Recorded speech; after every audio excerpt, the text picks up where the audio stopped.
talk about COVID-19 and HR as the latest in CECA's series of webinars for members. We've just give it a couple of minutes because we know that some people will take a little bit of time to log in. There's a little bit at the bottom about housekeeping on sound, so if you are experiencing any sound issues, please do follow that. As I say, we'll get underway in a couple of minutes once everyone has joined the event.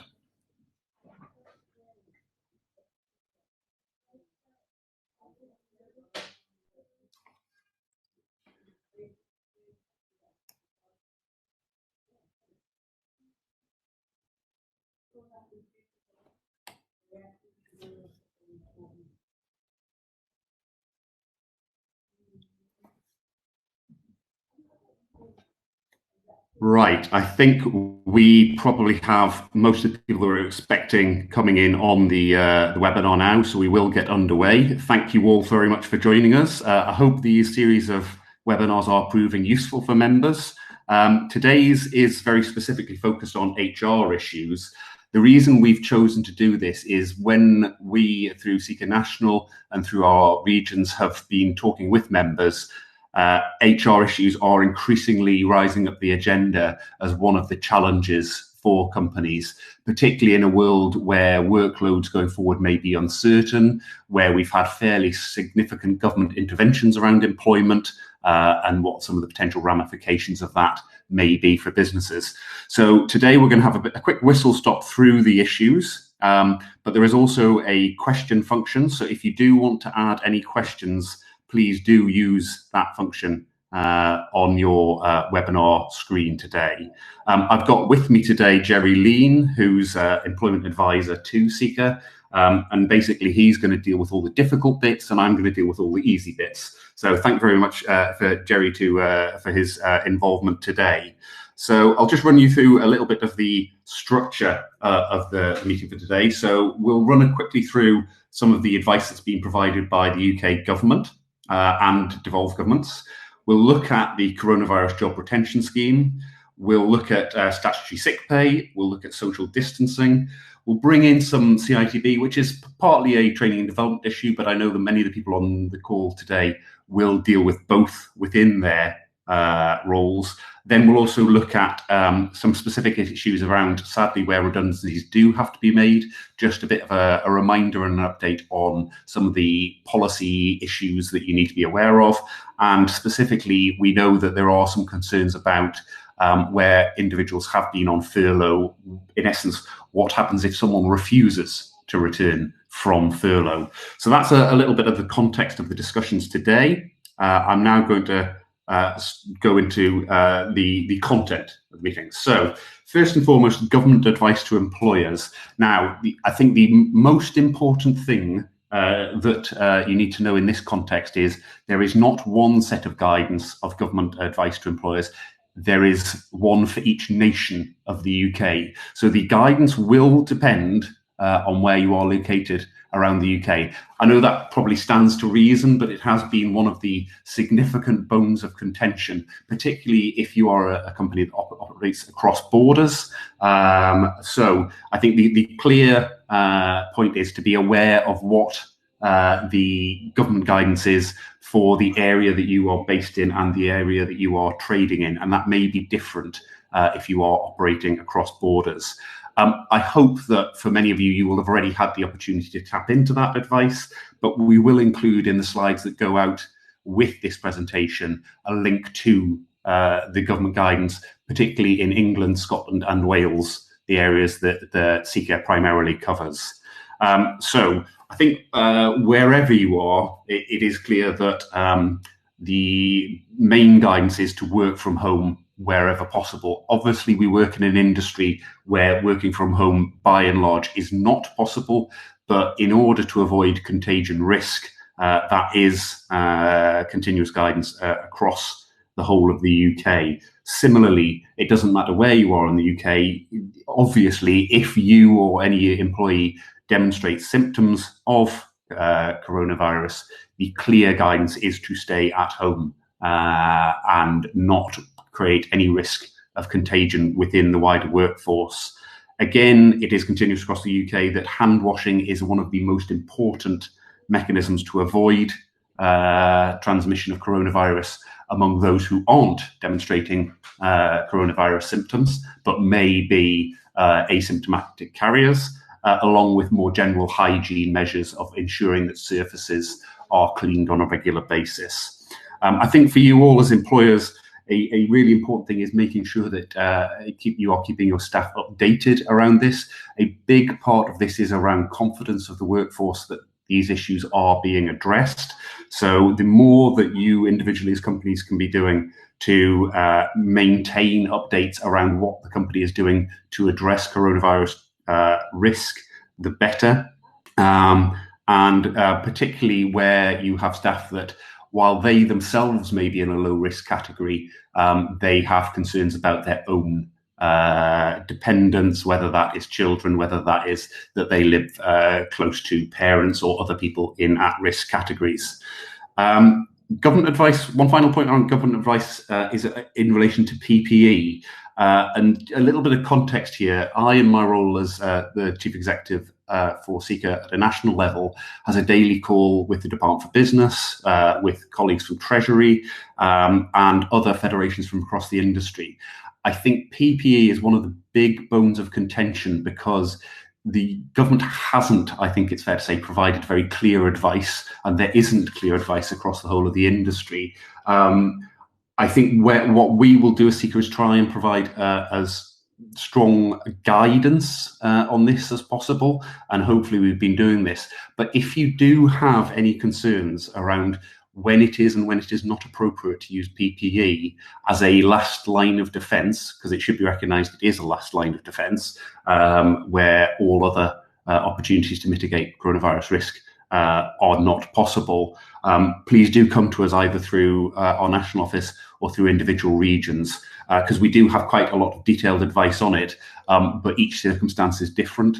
So hopefully we will be able to guide on the particular circumstance that you find particularly challenging. So the next thing is around coronavirus job retention scheme. So I've done a few of these webinars, and this is, from my perspective, the biggest intervention that the UK government has made in relation to coronavirus. It is a hugely expensive scheme. They've talked about something in the order of £80 billion worth of expenditure on the job retention scheme. I'm sure that you're all probably pretty familiar with what it is, but is the ability to furlough workforce, i.e. take them out of the workforce and stop them from working, but in doing so allow the government to step in and provide 80% of the cost of their employment during the period that they are furloughed. This is up to a value of £2,500 plus NICs, or national insurance contributions, and minimum employer pension contributions.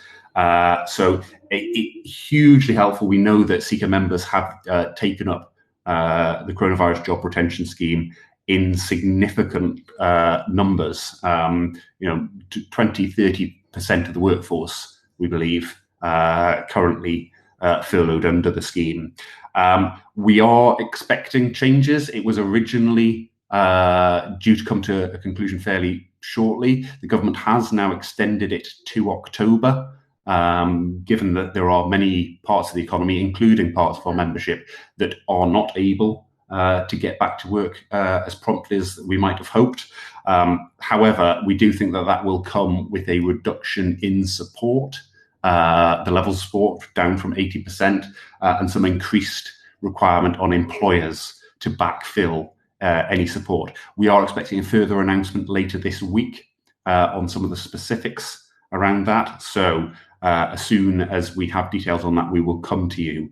A specific thing in relation to training, individuals can receive training while they are furloughed. Pretty much all other activities they are not allowed to do. However, you can do training as long as it is not, in essence, revenue generating while that is going on. And there are some amendments that have been made to employment law, such as allowing holiday carryover that are linked to the job retention scheme.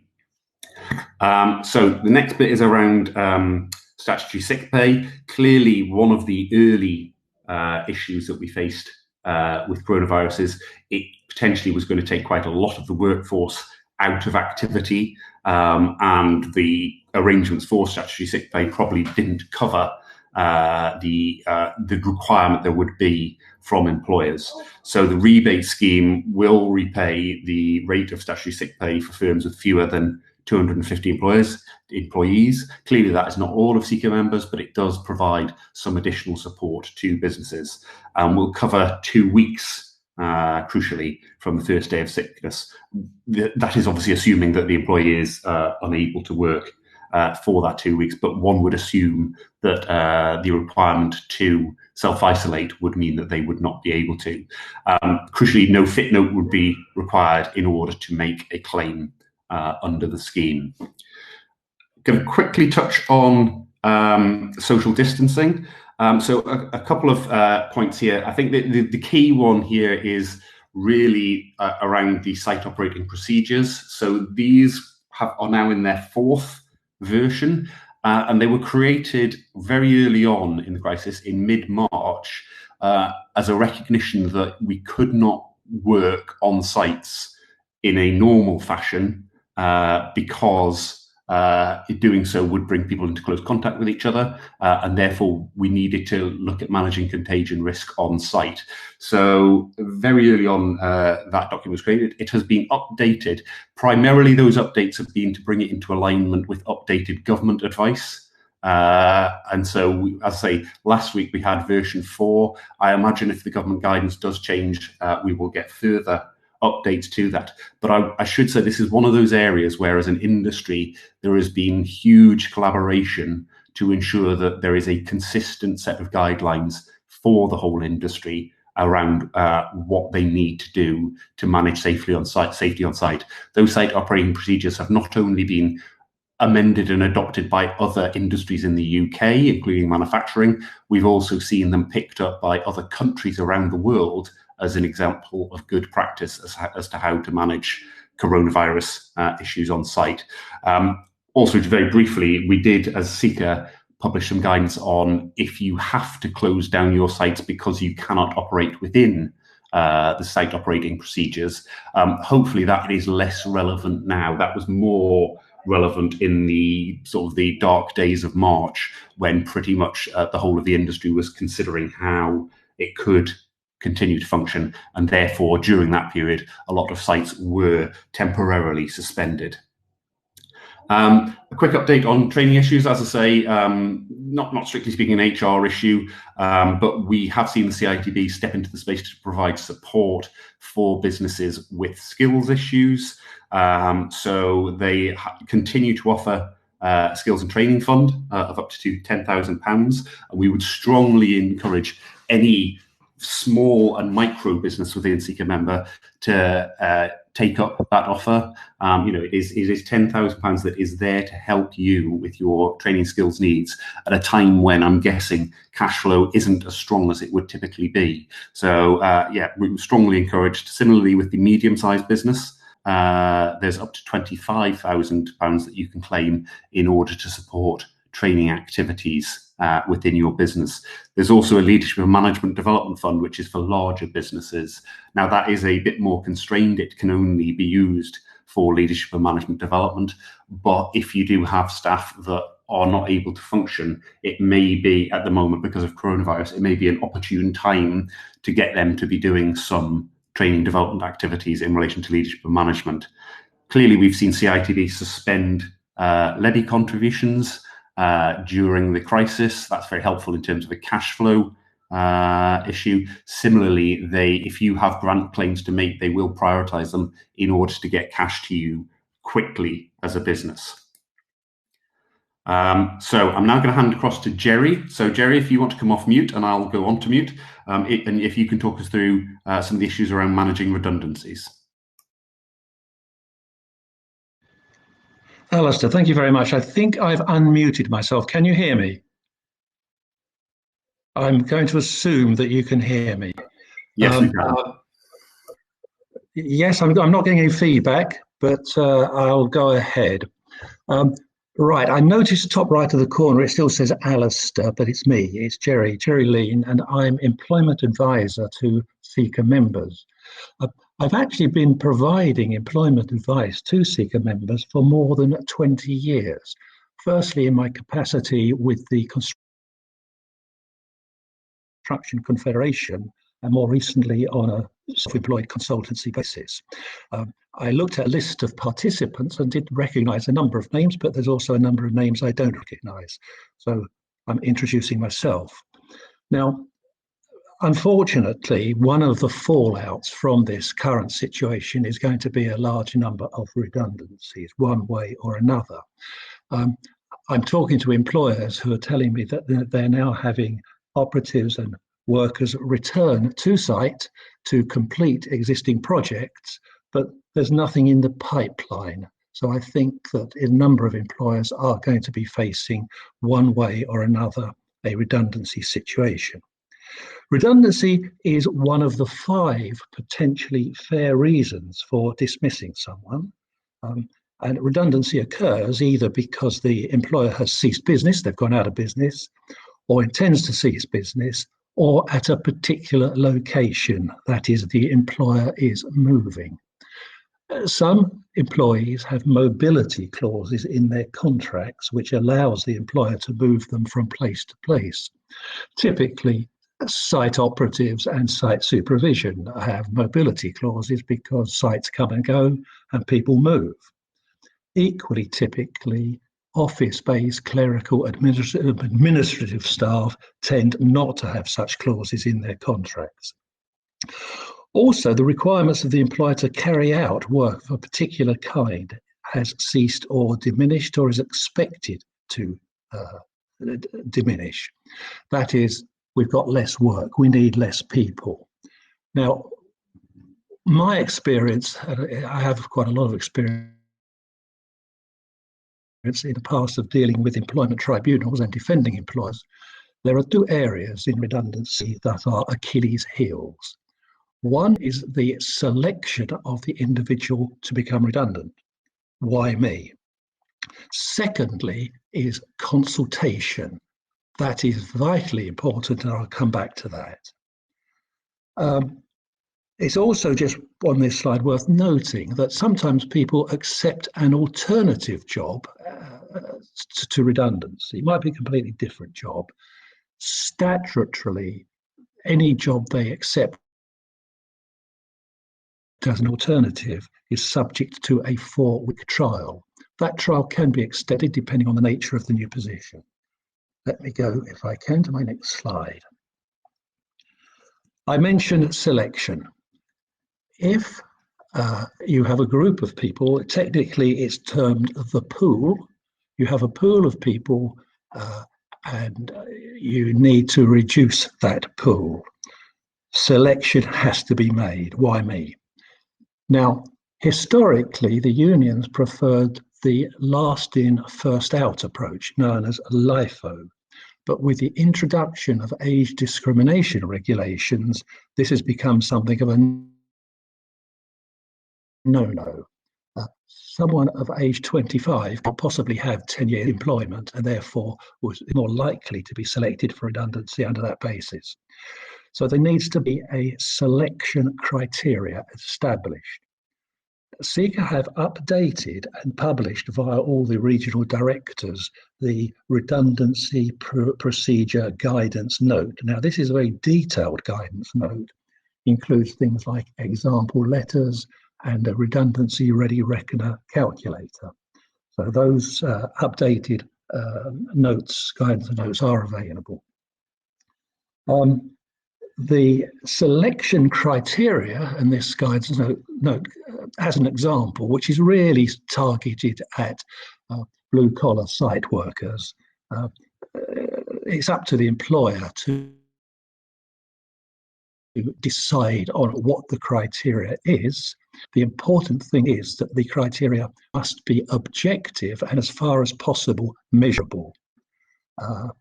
If there are unions represented or staff associations, then employer representatives and the employers should consult with them and reach agreement on the selection criteria. One important thing is where you have a selection criteria, let's call it the school report, the individual is entitled to see their own report, but they are not entitled to see those of others. There's very, very strict and established case law here. Otherwise, you'll find people go on a fishing expedition to say, why me? Why not him? I want to see his report. The answer is no. Now, consultation is a statutory requirement. Failure to consult would render any dismissal automatically unfair. There are rules around consultation. If the employer is contemplating less than 20, that's 19 or less, redundancies within a 90-day period, there is no prescribed period. If 20 but less than 100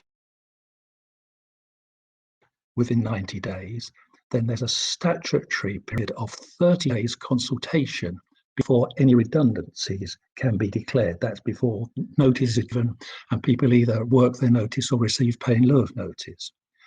In addition, if you're into that bracket, you must, as an employer, consult with either a recognised trade union, if you recognise a trade union, or employee representatives. And sometimes organisations faced with this level of redundancy don't have any representatives or any trade union recognition. So they need to firstly have some representatives elected. This doesn't negate the need for individual consultation, but it is a statutory requirement. If more than 100 are being declared redundant, then the consultation period is 45 days. Up until recently, it was in fact 90 days, but due to pressure from CBI and other employer bodies, the government did reduce that 90 days to 45 days. Sometimes employers ask me, because they use the CIJC Pink Book Working Rule Agreement, does that in itself constitute trade union recognition? And the answer, it does not. Trade union recognition is a formal arrangement, a documented arrangement between an employer and an individual trade union. So using the Working Rule Agreement does not of itself constitute trade union recognition. Now, one of the principal objectives of consultation prior to redundancy is in fact to see if there are ways in which a redundancy can be avoided. And I have come across situations where employers have just used consultation as the passage of time, issued letters, but done no real meaningful consultation.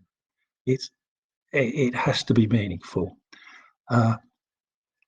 I'm thinking of one example, a real life example I faced some years ago when I was working for a national house builder. We were closing an office and a sales manager, lady sales manager, was to become redundant. And I sat down and discussed it with her.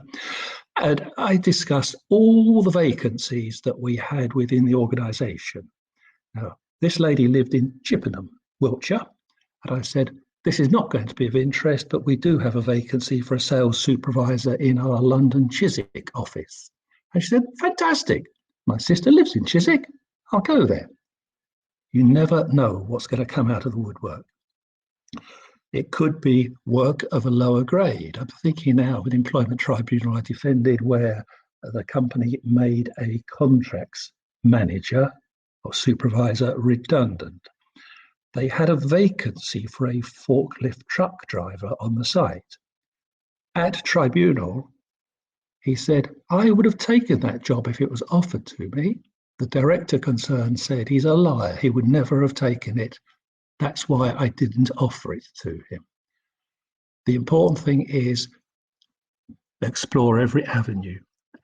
this particular manager argued that he would have taken that lower paid job because it would have left him in employment with the firm in a position to step back up when things improved. Part-time working, job sharing, who knows what could come from such discussions. Moving on now to something that's facing a lot of people, that is the return to work. And again, here we published new guidance. I have to say, the guidance is modelled very heavily on ACAS guidance. Who better than ACAS to give us guidance? And it's published in a form of a 2-page guidance note, again, available through all of the regional directors. I put a note there, web link. I didn't know if we could create a web link to it, but I'll leave that to you. I think employers are now beginning to anticipate, where possible, the requirements for the business and looking ahead. Regular communication with the workforce is essential so that we don't have too many surprises. People need to be kept in the picture. It's all too easy to furlough people and sort of just forget about them. Regular communication is important.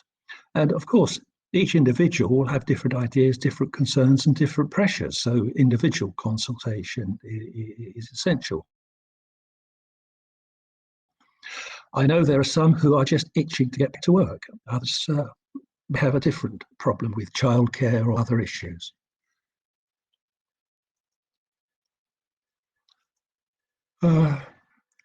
This is a question. If someone refuses return, I'm being asked this several times, partly in anticipation and partly because there are a number of people who think that being furloughed is quite a good idea, particularly as the sun is shining as it is now. Also, a fear about catching the disease. Also, they are dealing with domestic issues, childcare or other caring issues, or, as it says, maybe even shielding. So it's important to listen to concerns on an individual basis.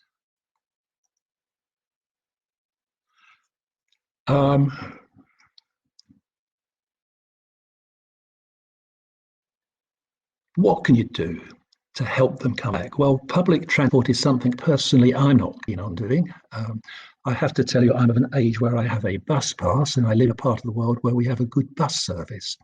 I've not been near it for the last 2 or 3 months and have no plans to go near it. It is possible that you might extend the furlough or arrange, and I think this is what a number of employers are doing, is staggering working hours or indeed working patterns. I know one employer who's adopted a policy of 50% of the administrative staff being furloughed for 3 weeks, which is the minimum period you can furlough someone from, and the other 50% working in the office. That gives plenty of social distancing opportunities within the working environment. And 3 weeks later, they all swap around. There are people who are doing similar things. I have a son who works for, I don't know if I should say this, GCHQ. He's working 1 week from home and 1 week in the office. And because of that situation, there's only 50% of the people in the office at any one time. One of the issues that it raises is, what about holidays? And Alistair, in his presentation, made mention that the government's introduced temporary arrangements whereby furloughed employees can carry over up to 4 weeks, 20 days of their holiday into the next 2 holiday years if they're prevented from taking holiday due to the virus. Equally as well, some employers may wish to say, well, I'd like to interrupt this period of furlough with a period of paid holiday and thereby discharge my accruing holiday pay responsibility. Because whilst people are furloughed, they are still accruing paid holiday entitlement. As long as they're an employee, they continue to accrue holiday. Now, it's quite possible for an employer to tell an employee that they must take a period of holiday. Indeed, within our industry, most people take holiday over the 2-week Christmas period. They're told you have to have some of your holiday then. Certainly, I know in the East Midlands and the car industry, it is very normal for plants to shut down for a period, the holiday close down, and the employer tells people this is when you take your holidays. Under the working time regulations, if an employer wants to tell an employee to take holiday, they must give in writing a minimum of twice the period of holiday to be taken. By way of example, if you want someone to take a week's holiday, you must give them a minimum of 2 weeks written notice.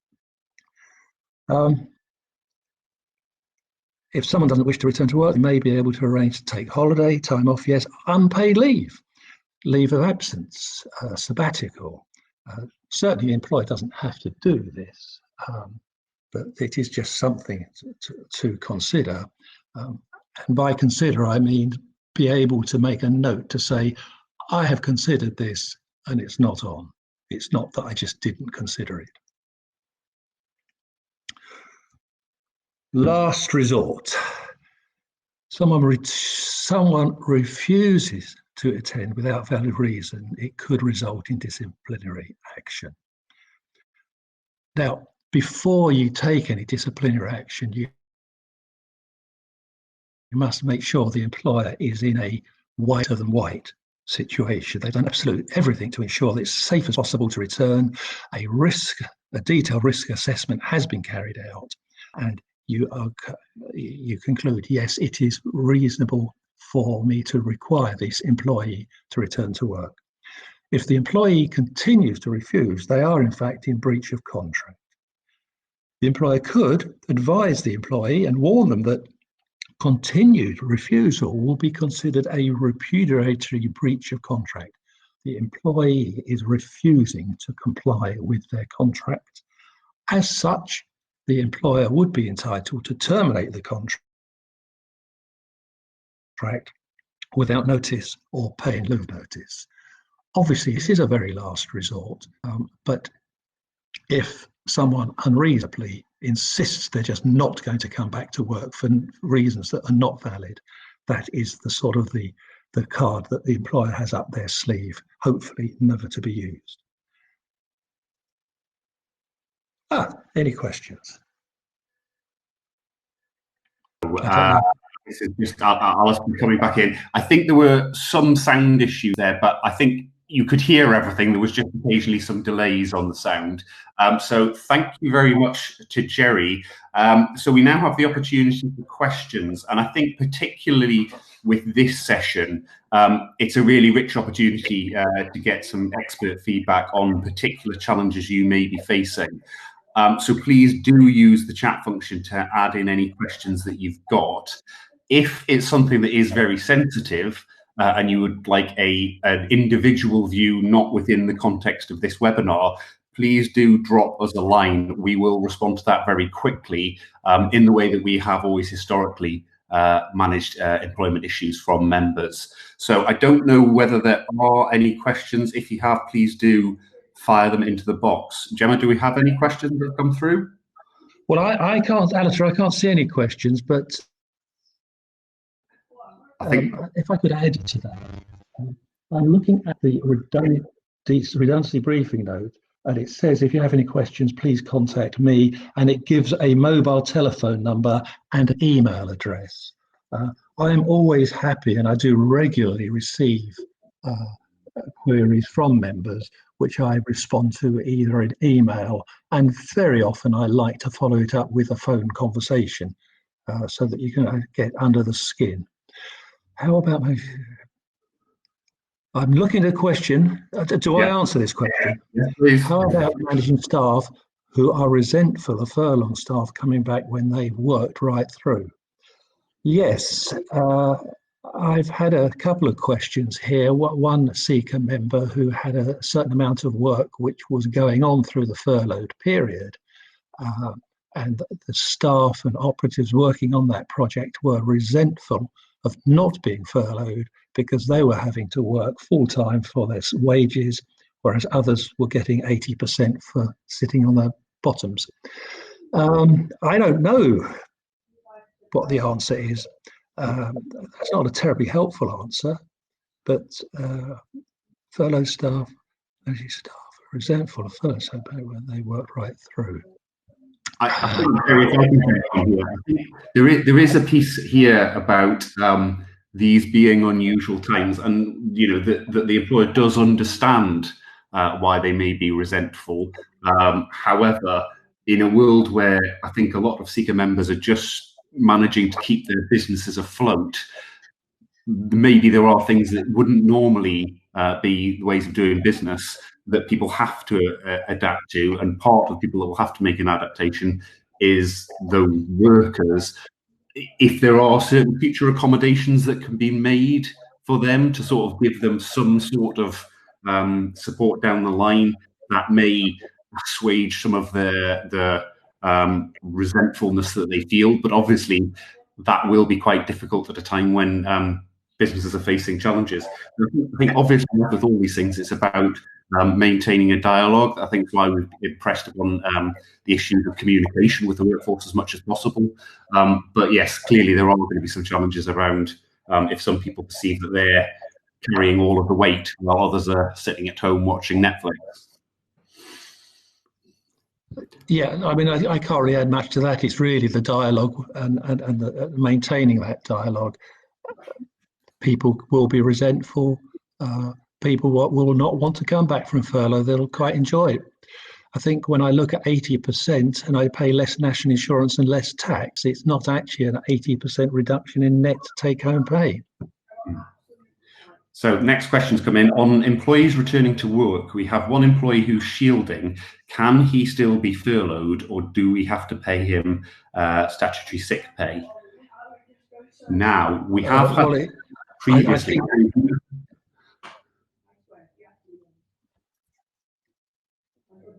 Jerry? Yes, sorry, I lost the last part of that sentence. So can that individual who is shielding be furloughed, or do we have to pay him statutory sick pay? I think you could. Sorry, go on. Sorry, Alistair. You go ahead, Jerry. Okay.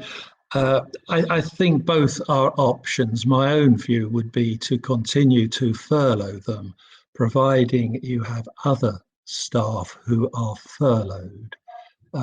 If manifestly you have work and furlough would be a sham, then I think you're probably looking at statutory sick pay. Lorna, on that one, what we will do is we will go and absolutely confirm that on your behalf and come back to you subsequently after this meeting, because it has come up and we got a line on it, and I just can't, as we sit here today, remember exactly what the line was. So can we have the next question? Okay. I think the answer is more vigilance and double care. People over 70 are, of course, in the higher risk bracket, but there's nothing to stop them returning to work. You could not, I think, refuse someone the right to come back because of their age. You'd be looking at age discrimination.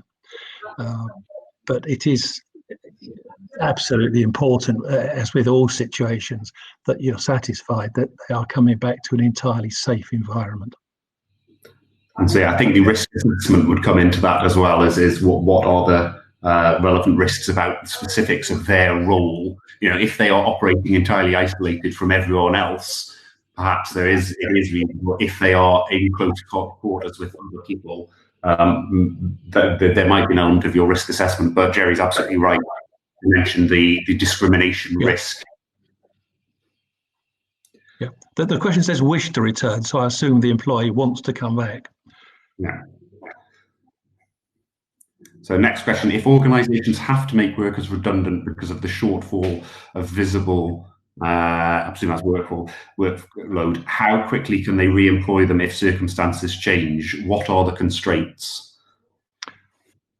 Right, there are no constraints, providing the redundancy was a genuine redundancy. That is, at the time the decision was taken, it was a correct decision.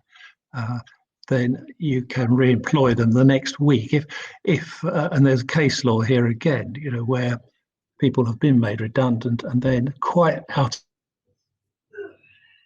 of the blue, the employer has dropping into their lap a contract which they were not expecting to receive, which reversed the situation. What actually happens is if the break in service is more than a week, then it is a brand new employment. If the break in service is less than a week, then you probably would find that you were creating a continuity of employment, but the redundancy would still stand. It was a genuine redundancy at that time. Equally as well, if work suddenly picks up, employees say, am I obliged to go back to those who were made redundant? And the answer is no. You're starting with a clean sheet of paper. So I think this one's more of a comment than a question. So I heard yesterday of some good practice from major clients where employers have offered to part pay caring costs for furloughed staff with caring responsibilities the employer wants to return. So yeah, I think we would see that as good practice if you have the capability to do it. Would you agree, Jerry? It's a domestic arrangement. It's a sort of philanthropic notion, but yeah, there's nothing to stop it, but it's not a requirement. Are there any other questions that have come through? I think not. That being the case, can I thank you all for joining us here this afternoon? I hope it was useful for you. As I say, part of CECA's service to its members is to provide bespoke employment advice on any issue as it comes up. I think the quality of that advice is excellent, so please do feel free to get in contact either with us or your regional contacts who will put you in touch with Jerry, who will be able to help you out very promptly with any issues you face. So it remains only for me to thank Jerry for taking part today, for Gemma for arranging this session, and for you all for taking time out of your days to take part. We will send around a copy of the slides to everyone that signed up for the presentation today, and we'll put the presentation on our website because we've been recording it as we go along after this event. So